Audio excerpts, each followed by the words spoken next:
Continuamos então nossos estudos a respeito do livro Relações de Amor Sinceras. Seguimos na parte 2, Consciência do Amor que Somos, e hoje é o dia 8, Dialogando por Meio da Verdade.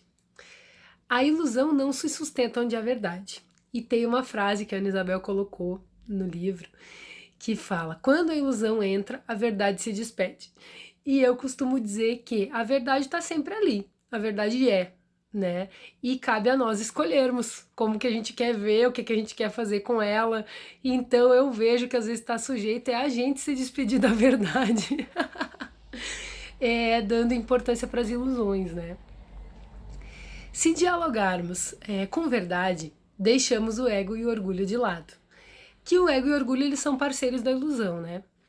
E conseguimos transpor obstáculos com mais facilidade.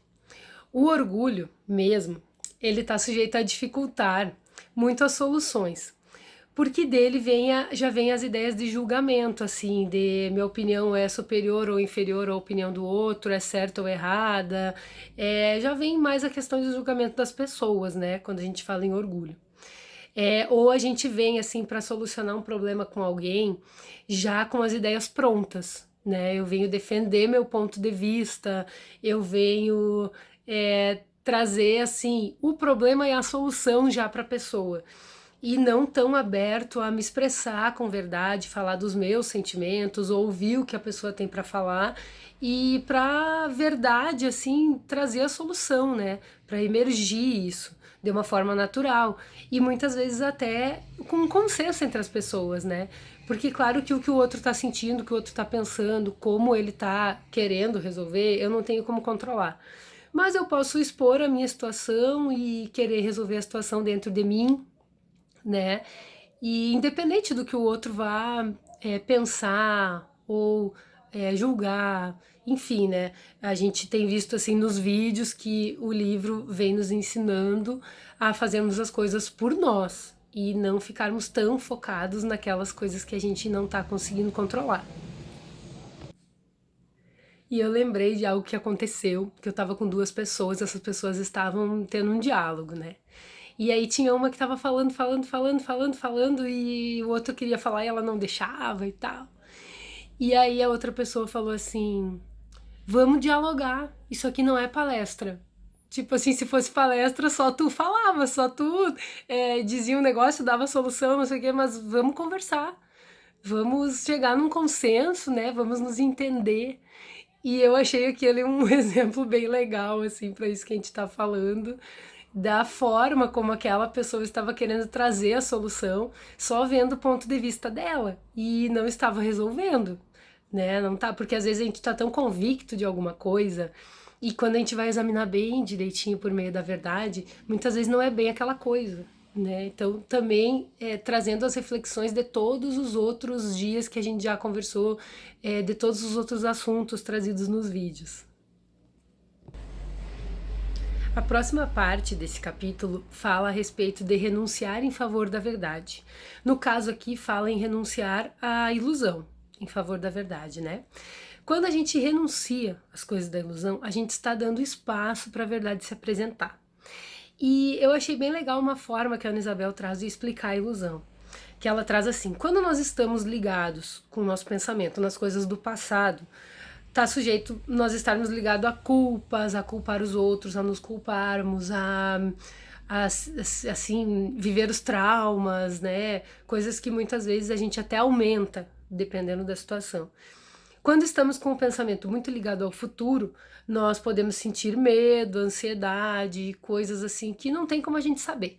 É querer encontrar solução para o que muitas vezes não existe e nem vai existir, né? Porque a gente fica criando um monte de coisa e se preocupando e quando vê, chega o amanhã e aconteceu coisas completamente diferentes daquilo que a gente estava imaginando e a gente perdeu o nosso tempo lá ontem, que era presente, pensando em coisas que não são reais, são ilusões. E também assim, a questão aqui não é falar para esquecer o passado, não é isso. Eu vejo que no passado está muitas coisas assim, a nossa vida, a nossa história, os acontecimentos que construíram a nossa vida até aqui, né? Mas o que eu trago do passado? como que eu lido com ele, que também já foi falado nos outros vídeos, né, nos outros capítulos. Eu trago os fatos, eu revivo aquela sensação, né, daquela coisa ruim que aconteceu, eu tô revivendo no presente ou eu tô querendo compreender a situação por meio da verdade? Tô querendo perceber o que essa situação me causou de sintoma para que eu possa aprender algo. Eu acho que trazer os aprendizados do passado é algo muito rico.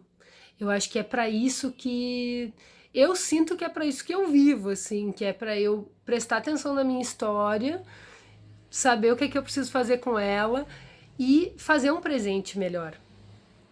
Organizar minha vida, perceber o que eu preciso mudar de atitude para ter resultados diferentes, para fazer um futuro melhor, para não precisar ficar ansiosa com as coisas que vão acontecer amanhã ou daqui a um minuto, né?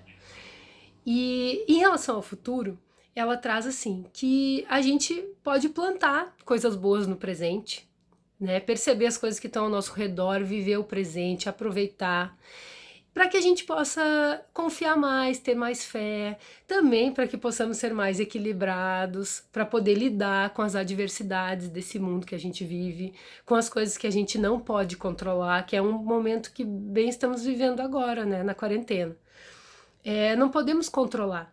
O que está ao nosso alcance é escolher o que nós vamos fazer com tudo isso, é nos olhar, é nos perceber, é perceber qual é a mensagem de todas as coisas que estão acontecendo, né? E quando estamos ligados na verdade, nós vivemos o presente, né? E no presente é onde está contido tudo que nós precisamos para viver. Se nós prestarmos atenção, todos os instrumentos necessários para a gente evoluir estão aqui e agora. Que é a gente perceber que a gente está vivo, é a gente perceber que a gente está respirando, é o tempo onde a gente tem oportunidade de agir, porque aqui onde estou hoje, com 31 anos, quase 32, o que eu posso fazer pelo dia de ontem? O que eu posso fazer por quando eu era criança, por quando eu era adolescente? O que eu posso fazer é melhorar minha compreensão a respeito disso. Agora, agir, plantar, eu vejo que é aqui e agora, que eu preciso prestar muita atenção nisso, para eu poder ter mais tranquilidade, para sentir como é que vem chegando o meu futuro, né? E também ela traz uma reflexão muito interessante que, se eu não estou sentindo paz agora, qual a garantia que eu tenho que eu vou sentir paz quando eu emagrecer aqueles quilos lá que eu queria, quando eu estiver morando na casa dos meus sonhos, quando eu tiver comprado todas as coisas que eu quero, ou até mesmo quando eu estiver ao lado de uma pessoa que eu amo, qual a garantia que eu vou sentir paz? Porque a responsabilidade de eu sentir paz é minha.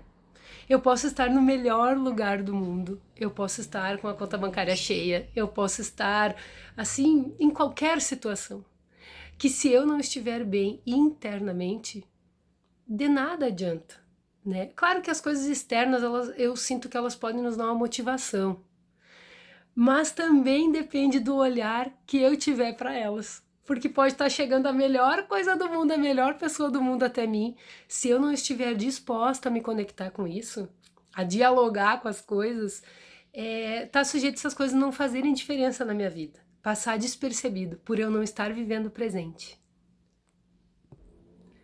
E pensando assim nesse assunto a respeito de dialogar por meio da verdade e falando dos problemas, né, da solução de problemas, eu lembrei desse livro, Seja a Luz.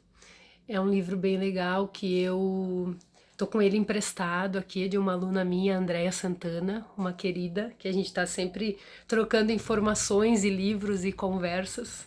E tem uma parte que fala a respeito de problemas e ele começa com umas palavras da Virginia Satir. Acho que ou Virginia Satir, eu não tenho bem certeza, tá? Problemas sempre existirão. O problema não é o problema.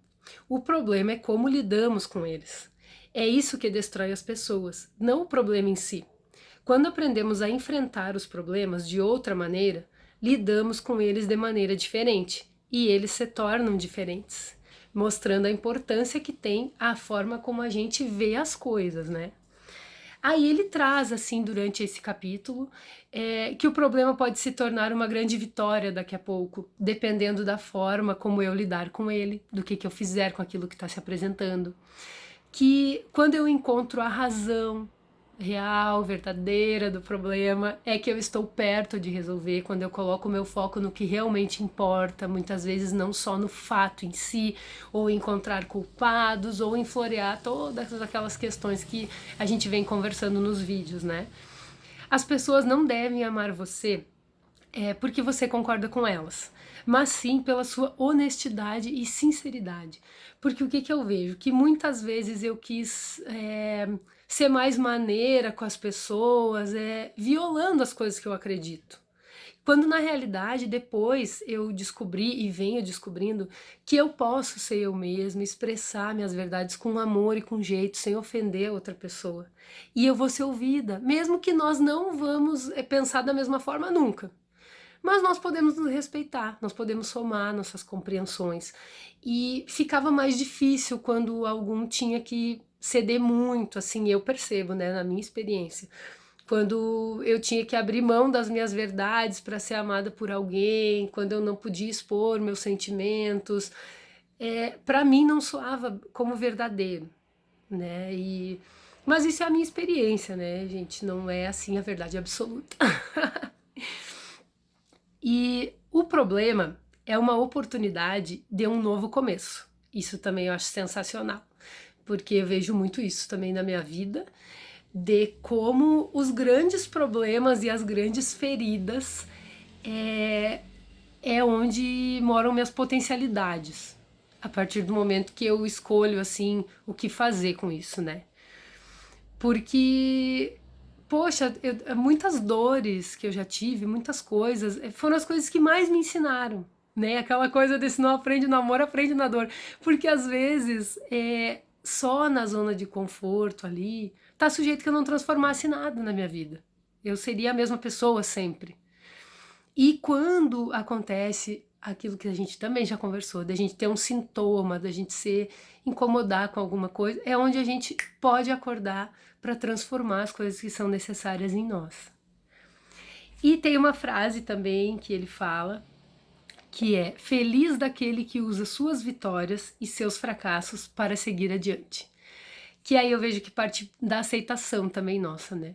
De se apropriar, assim, das nossas coisas, abraçar o que é nosso e ser feliz da forma que a gente acredita que é bom para nós, respeitando as outras pessoas, dialogando com verdade, com amor. Eu acredito que tudo isso existe. E um dia a gente chega lá, que eu também tô nessa mesma caminhada aí, igual a todo mundo. Um beijo, gente.